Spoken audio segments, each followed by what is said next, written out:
Namo Bhagavate Vasudevaya. Om Namo Bhagavate Vasudevaya. Om Namo Bhagavate Vasudevaya. So we are starting a new chapter today of Bhagavad Gita as it is. Chapter number 8, Attaining the Supreme. Text number 1. Arjuna Vacha Kim Tad Brahma Kim Adhyatmam Kim Karma Purushottama Adhibhutam Cha Kim Proktam Adhidevam Kimuchyate. Translation and purport by Srila Prabhupada. Arjuna inquired, O my Lord, O Supreme Person, what is Brahman? What is the self? What are fruitive activities? What is this material manifestation? And what are the demigods? Please explain this to me. Purport. In this chapter, Lord Krishna answers different questions from Arjuna, beginning with what is Brahman. The Lord also explains karma, fruitive activities, devotional service and yoga principles, and devotional service in its pure form. The Srimad Bhagavatam explains that the supreme absolute truth is known as Brahman, Paramatma, and Bhagavan. In addition, the living entity, the individual soul, is also called Brahman. Arjuna also inquires about Atma, which refers to body, soul, and mind. According to the Vedic dictionary, Atma refers to the mind, soul, body, and senses also. Arjuna has addressed the Supreme Lord as Purushottama, Supreme Person, which means that he was putting these questions not simply to a friend, but to the Supreme Person, knowing him to be the supreme authority, able to give definitive answers. Om Agyanathimirandasya Gyananjana Shalakaya Chakshur Unmalitam Yena Tasmai Shri Gurave Namaha. So welcome to today's Bhagavad Gita class. And this chapter, the title of this chapter, Attaining the Supreme itself, should give us some consolation that here we are in this material world, which is full of misery. And we have an option from this chapter to learn how we can go to the Supreme Abode, to be with the Supreme Personality of Godhead. So as we can see, the chapter starts with questions. And the whole Bhagavad Gita is just question and answer. Now, if Arjuna had not asked any questions, we won't be on Zoom today talking about Bhagavad Gita, because there would be no answers. And then there will be no process for us to break the cycle of birth and death. So what are the questions he's asking? He's asking, what is Brahman? What is Atma? What is self? And what is karma, material nature, about demigods. So we see that he's going to ask more questions further down here also. But the main thing to understand is that Arjuna is not just going by blind faith. He is inquiring. He wants to know. He wants some definitive answers from Krishna. And why does he approach Krishna? Because Krishna is the Supreme Personality of Godhead. He addresses him as Purushottama, the topmost person, supreme person, the Supreme Personality of Godhead. And he knows that that is the right person to get the answers for my questions. So that is what we've already learned in chapter 4 of the Bhagavad Gita, where Krishna is demonstrating to Arjuna what he himself has done in the past, and which we will continue to do. And what did he do in the past? He says, Imam Vivashvate Yogam. He says, I have learned the spiritual science in the strict disciplic succession. You see, so Krishna himself, he gives the knowledge, and then he shows us by practical example as well. So it's important, first of all, to read Bhagavad Gita as it is, with no interpretations and no speculations. Now, this Prabhupada's Bhagavad Gita as it is gives us the knowledge as Krishna is giving it to Arjuna with no interpretation at all. He is giving us purport so that we can understand. Now, just if we read the translation, we may not be able to understand. But because Srila Prabhupada has learned it from his teacher, who has learned it from his teacher, and the whole disciplic succession goes all the way to Krishna. So they are able to give us the knowledge as it is in a very clear way so that we can understand this Bhagavad Gita as it is. So here, when we see Arjuna's questions, they are very relevant because the whole Bhagavad Gita is based around self-realization. We need to realize ourselves, who we really are. And that's why so much information is, knowledge is given in chapter 2 about who we really are. You know, we are the spirit soul. What are the qualities of the spirit soul? You know, how do we recognize the spirit soul? And Prabhupada explains that the difference between a dead body and a living body is that in the living body, there is spirit soul. And what is the difference? How do you recognize dead from alive? Because there is consciousness. That person, like for instance, right now, there is soul in my body. That's why I'm conscious and I'm able to speak. But the moment the soul leaves the body, my body is going to be completely dead, worth $5.60, right? According to, I forget his name. What was his name? Harry Monson? I'm not sure. But he had, done the research and found out that the value of the dead body is $5.60. So here, Arjuna's questions are very important. He wants to know, first of all, he's addressing him as, "Oh Lord." That means he recognizes that that's not my friend who's standing in front of me. No, that is my spiritual master. That's my supreme Lord. And he says, "Oh, supreme person." So he's addressing him. He doesn't have a challenging attitude.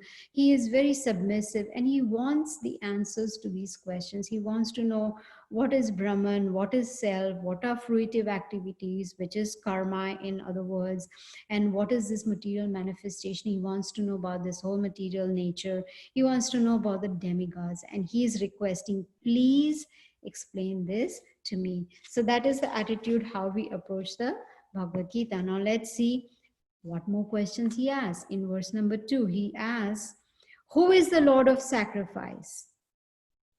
And how does he live in the body, O Madhusudana?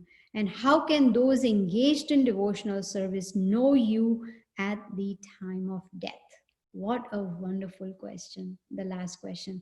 How to know Krishna at the time of death? Now, main thing is here, he's addressing, before he said to Krishna, "O Lord, O Supreme Person." But now he's very specific. He says, "O Madhusudana." Very, very clear. Madhu was a demon that was killed by Krishna. So that is why he got a name Madhusudana. Now here, Arjuna wants Krishna to kill the demons of doubts that are there in his heart. That is why he's addressing him as, he says, "Just like you killed that demon Madhu, I want you to kill the doubts within my heart." And that is the beauty of Bhagavad Gita. It gives us an opportunity to think, to really think hard, to assimilate this knowledge, and then contemplate on it, and then put it into practice. So that is what this Bhagavad Gita is all about. So he wants to know, he has all these questions over here, and he is going to now get the answers for his questions. So let's go to, see, the thing is, the most important question he's asking is how to know you at the time of death. But he's not just anybody. He's talking about those engaged in devotional service. Because those who are not engaged in devotional service, those who are not doing Bhakti Yoga, why would they think of even this question, right? They will not be even be worried about what happens at death, who should we remember, who should we, no, they will not be concerned at all. Their only thing will be eat, sleep, and be merry. That is what life is all about. This material world is like a clubhouse. I need to relax, play some golf, and I am happy. But here he is very specific because he knows that those who are engaged in devotional service, they are sincerely and seriously trying to perform their activities in such a way so that they can know Krishna at the time of death. You see, so whatever we do during our lifetime, whatever activities we perform, that is what decides what happens at the time of death. And there is a difference between what happens at the time of death for devotees and for non-devotees. So you know what happens at the time of death, that the body starts to stop functioning, the mind stops functioning, and there is so much uneasiness, there is the fear of death, there is so much going on, changes in the body, because the soul is trying to leave the body. So there's so much confusion. So how can one remember Krishna at that time where there's so much going on in the mind and the body? How to remember Krishna? How to fix the mind at the time of death? So now in verse number 3, we will see Krishna will start answering Arjuna's questions. Verse number 3. The Supreme Personality of Godhead said, the indestructible, transcendental living entity is called Brahman, and his eternal nature is called Adhyatma, the self. Action pertaining to the development of the material bodies of the living entities is called karma or fruitive activities. Now, very first thing in this verse is Shri Bhagavana Uvacha, which means the Supreme Personality of Godhead said. Very, very clear. It's not just ordinary personality, just an ordinary person's giving answers to Arjuna. No, it is Bhagavan. Bhaga means opulences, Van means possessor of those opulences. Now in Bhagavad Gita we have learned, in Srimad Bhagavatam it's mentioned, in different scriptures it's mentioned that Krishna is the Supreme Personality of Godhead. So what is the first answer he gives to his question, what is Brahman? He says it's the absolute truth, means it is the living entity. The spirit soul is called Brahman, but even Krishna is called Brahman, but he's called Para-Brahman because he's the absolute truth, right? And then he's talking about what is the self. Self is the soul, the spirit soul, which is called Adhyatma.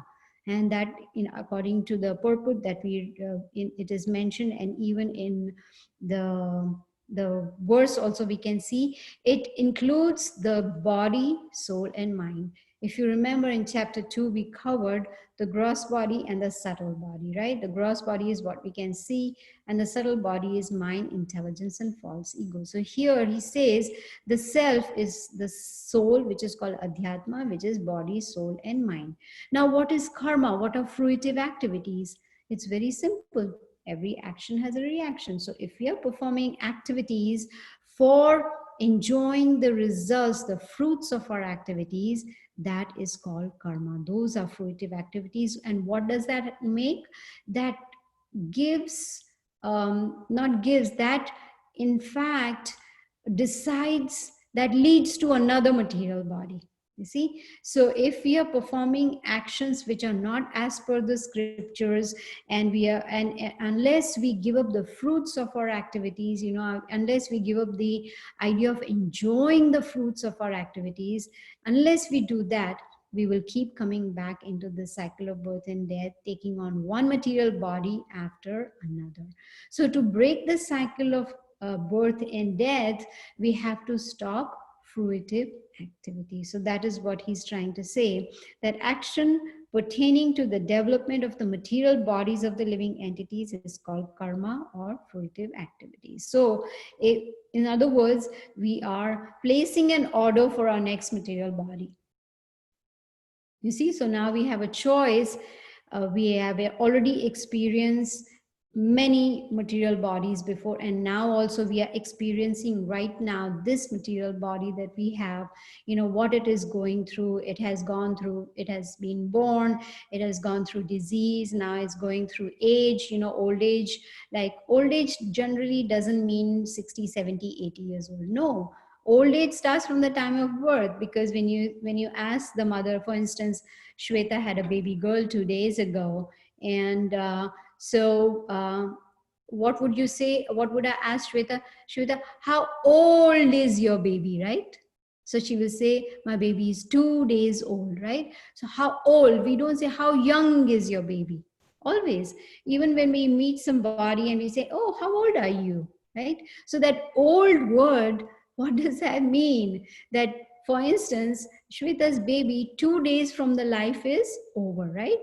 It's going forward. Whatever the X number of life it is, 2 days already gone. For instance, we all, for whatever our ages, we have already completed that portion of our life already, you see. So here it's important to understand that we don't want to go into another material body. That is why Arjuna is asking these questions. How to know you at death? Now when we go on further down this chapter, we will see Krishna will explain how to end this cycle of birth and death. Now let's see verse number 4. What does he say? O best of the embodied beings, the physical nature which is constantly changing is called Adhibhuta, the material manifestation. The universal form of the Lord, which includes all the demigods like those of the sun and moon, is called Adhideva. And I, the Supreme Lord, represented as a supersoul in the heart of every embodied being, am called Adhiyagna, the Lord of sacrifice. You see? So he's saying that this material nature is called Adhibhuta and it's always changing, right? It's that we have already experienced. And not only that, even our material body is changing. It goes through 6 changes. It is born, it grows, it remains, it produces byproducts, it dwindles, and then finally it vanishes. You see, these are the 6 changes. Like we can see what we look like when we were 5 years old. We definitely don't look like that at all. Our body is already changed. In fact, scientifically it's proved that every 7 years, all the cells in the body are replaced, which means we have a new body every 7 years. So if anyone knows the math, 62 divided by 7 is how much?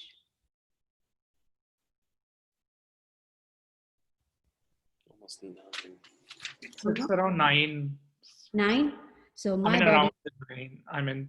body has changed 9 times.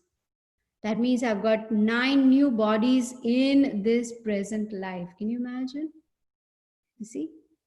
And that is why the body doesn't look like what it used to look like before, right? So here, Krishna is trying to explain that even the demigods, he talks about demigods, he says the demigods are inside the universal form of the Supreme Lord that we've already learned before. And then in chapter 11, he will give a practical demonstration also of that, that even the demigods are included in the universal form of the Supreme Lord. And Arjuna's question was, who is the Lord of sacrifice? Krishna says, that's me. Adi Yagna, I am the Lord of sacrifice. Where does he live? He lives in all living entities' heart as the super soul. What is the function of that? The function is to be our witness of our actions, to sanction our desires, to guide us. He is there to help us come out of this cycle of birth and death. So here he says that I am the Lord of sacrifice. So now we have a choice. What do we want to do? We have that minute freedom of choice. What do we do with that freedom that we have? Either we act randomly or we act according to the scriptures. So whatever we do, Krishna is going to be the witness of all our activities. So it's very important that before don't they say, think twice before you speak? Isn't there a saying? Think twice before you speak, right? Why? Because even our words give a reaction, right? Say if I speak very rudely to one of you, then there's going to be obviously a reaction, right? You may not react out of respect, but at heart there will be some reaction, right? So we have to be very, very careful. Now when we go to chapter 17 and 18, we will see the austerities that need to be performed, austerity of speech, austerity of the mind, austerity of the body. You see, so that all information, knowledge Krishna is giving us so that we can somehow or the other purify our existence and break the cycle of birth and death. See, the whole chapter is called Attaining the Supreme, which means this place is not our permanent home. This material world is not our home. It is a temporary, it's on lease. This body is on lease. We are over here only for a short period of time. And the best thing is we are in a human form, a very rare human form. And better than that is we have access to Bhagavad Gita, so we can understand, practice it, put it into practice, and become purified so that we are eligible to go back to the spiritual world.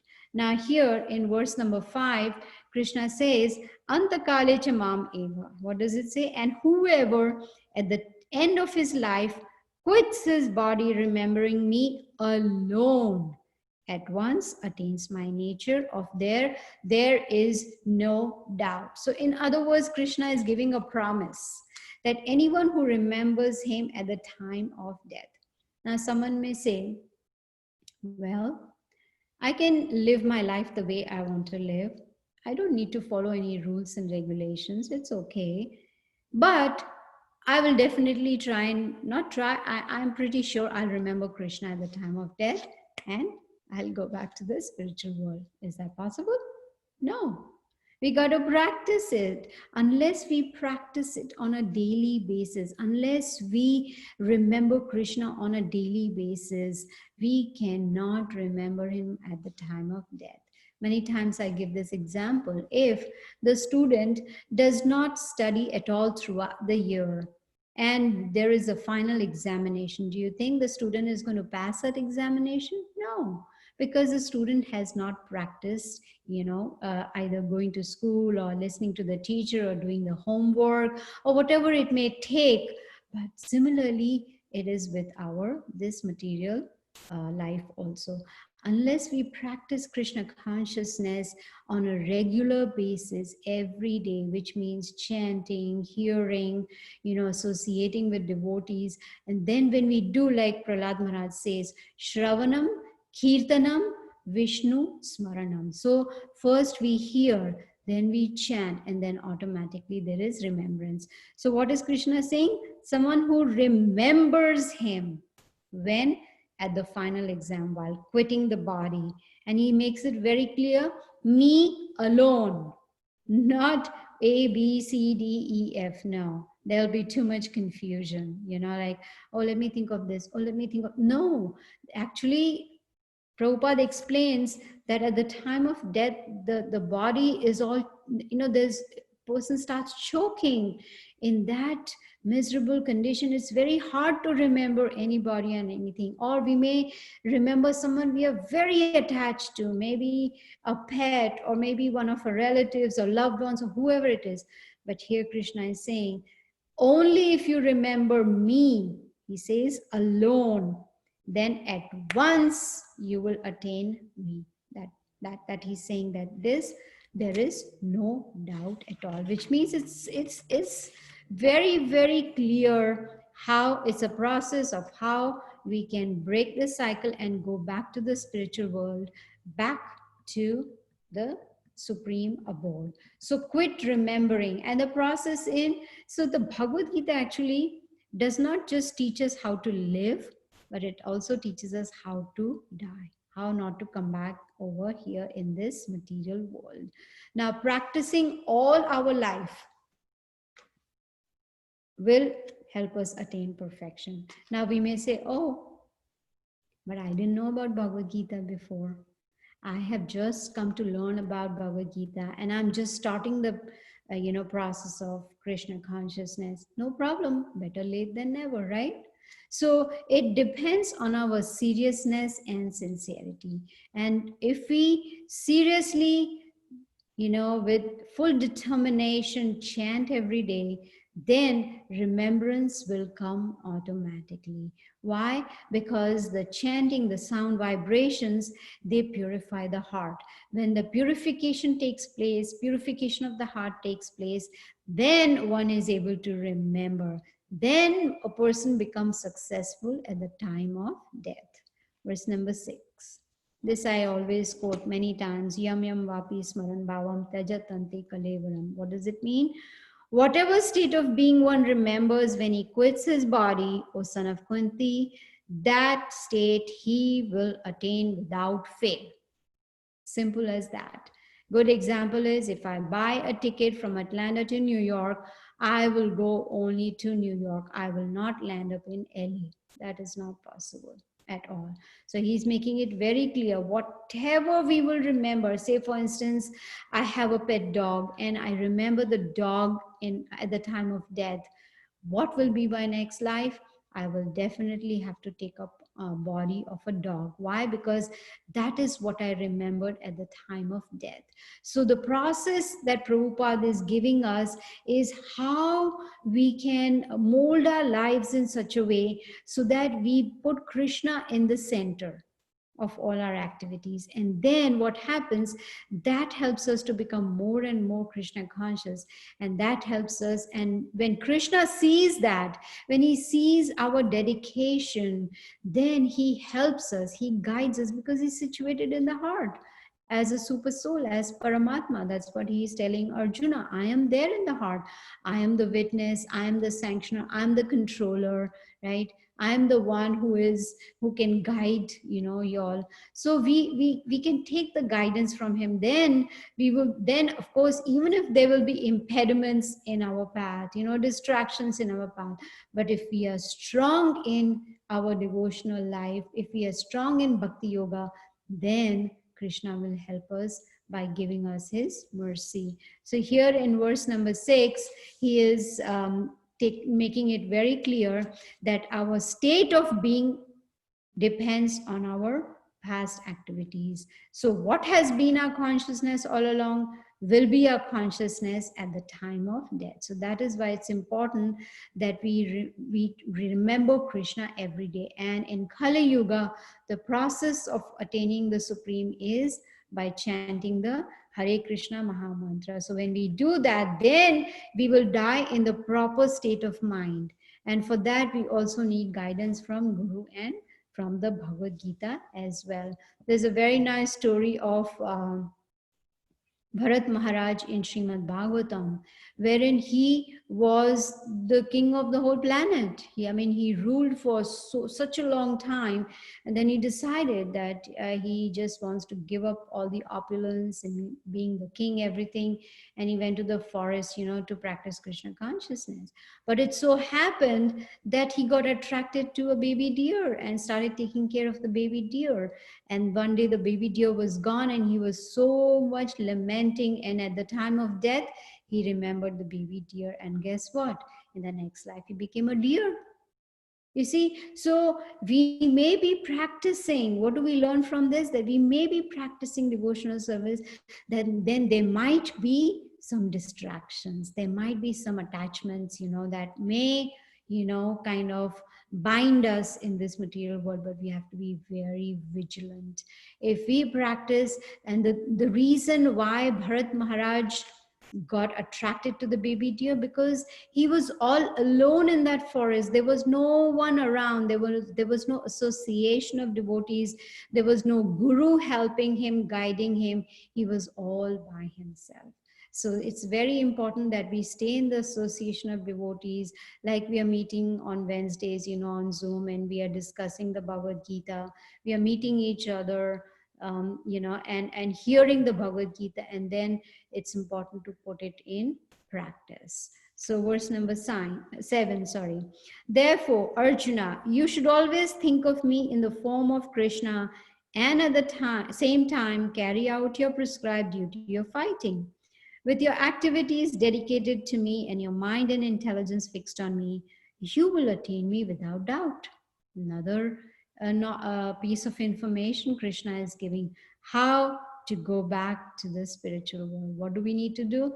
Think of Krishna in the form that Arjuna saw in the battlefield of Kurukshetra, which is a two-handed Shamsundar form of Krishna.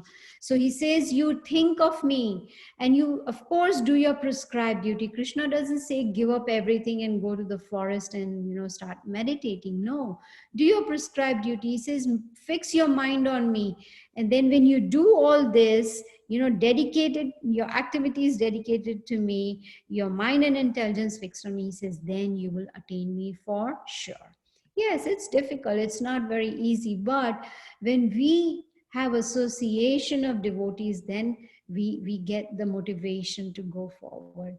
I'm sure when we, sit in a room all by ourselves and chanting, then we feel kind of, not so motivated. Some of us may feel motivated, but when we do together, like we used to have those chanting sessions, I think on Mondays and Fridays, we used to have, where we would, call on the phone and we all would chant together one round.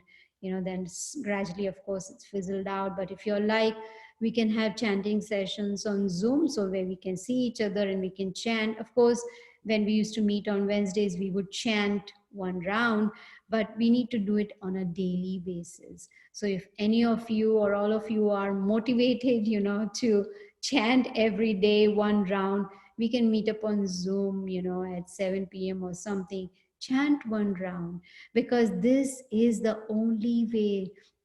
Chaitanya Mahaprabhu, who's Krishna himself, he says, Harinam, Harinam, Harinam, Eva Kevalam, Kalo Nasteva, Nasteva, Nasteva, Gatiranyata. 3 times he's saying, in Kali Yuga, there is no other way, no other way, no other way except chanting, chanting, chanting.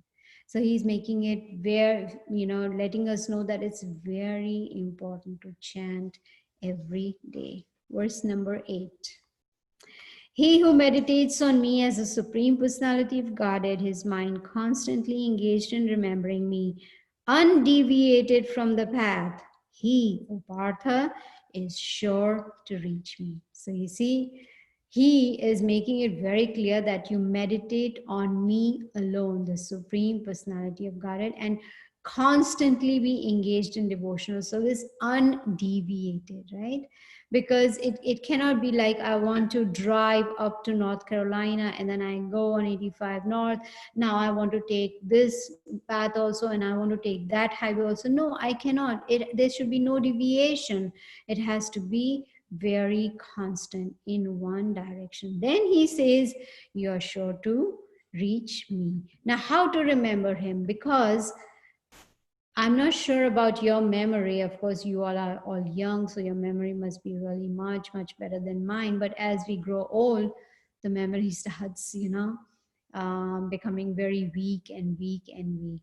But it can be revived by chanting, because the sound vibrations, they help us to purify ourselves. So Bhakti Yoga is what helps us in Krishna, in becoming fully, completely Krishna conscious. So that Bhakti Yoga, we have to engage the mind. It's very, very important to engage the mind. And the mind, being so fickle, cannot be engaged by just closing our eyes and meditating, or, no. The only process recommended in Kali Yuga is chanting Hare Krishna, Krishna Krishna, Hare Hare, Hare Ram, Ram Ram, Hare Hare.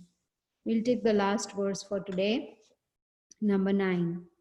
One should meditate upon the Supreme Person as the one who knows everything, as he who is the oldest, who is the controller, who is smaller than the smallest, who is the maintainer of everything, who is beyond all material conception, who is inconceivable, and who is always a person.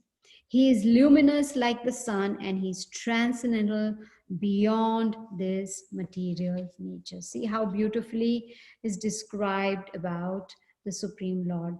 It's important that we, like last time also I was explaining that unless there is a person, we cannot build a relationship. So here it's important to understand, it's clear that Krishna is a person. So we meditate on Krishna, who is the oldest, right? He is the origin. Why is he the oldest? Because he is the origin. From him comes everybody and everything. And he knows everything because he is the origin. And he is inconceivable because it's very hard to conceive him. He has so many opulences and so many qualities that are beyond our conception, right? He's a controller, he's a maintainer, and he's transcendental. So Prabhupada explains that anything that is beyond our conception, we must accept word of authority. We must accept some authority. Just like in Bhagavad Gita chapter 4, Krishna explains to Arjuna that he gave this knowledge to sun god Vivaswan 120 million years ago, right? So that knowledge is coming down in strict disciplic succession up until 5,000 years ago when it was re-spoken to Arjuna. So for us, I mean, for anybody to just pick up the Bhagavad Gita and start reading, or, just start hearing, it's not possible to just understand.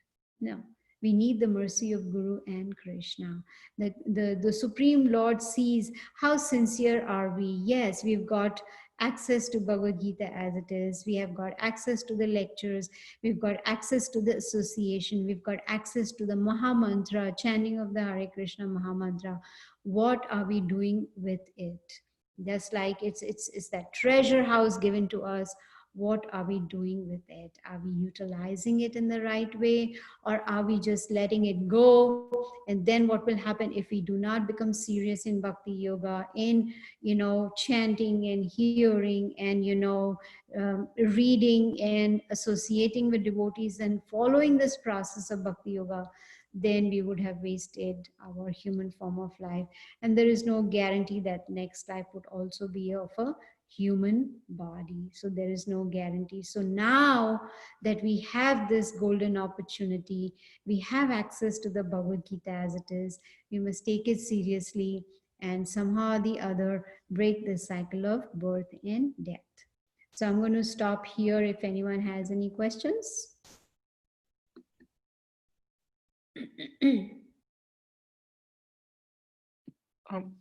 I think it just came up with one of the verses that we discussed, Gita ji. So I think when Bhagwan Krishna says that whoever we remembers at the time of the death, we would like attain that particular thing at like in our next work. So what if someone remembers someone very dear to him? I mean, some living form. I mean, let's say like when I die, I mean, I remember my mom, or I remember my dad, or like something like that, like who is like in relation with me, like who's very dear to me. So like what would I like take birth as in my next birth?